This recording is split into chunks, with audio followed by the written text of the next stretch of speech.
Hello mga tao, Merry Christmas!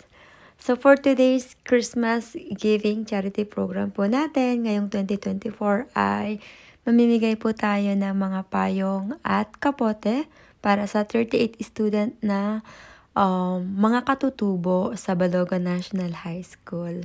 Alam nyo po, kung wala yung mga taong to, hindi po matutupad yung pa-charity program na to. At sobrang thankful po ako kay teacher, kay Auntie Jem, dahil siya yung naging way na makipag-usap sa school para matupad ang programang ito.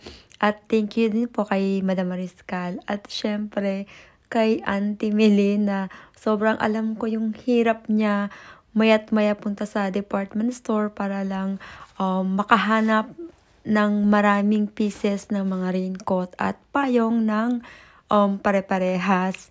At syempre dito sa hipag ko, thank you rin sa pagod mo sa pag-aayos ng mga items na to. At kay mama, thank you po sa paghahatid ng mga gamit na ito. Alam niyo po kung wala kayo, hindi ito talaga matutupad. At sana huwag kayong magsawa na tulungan ako para lang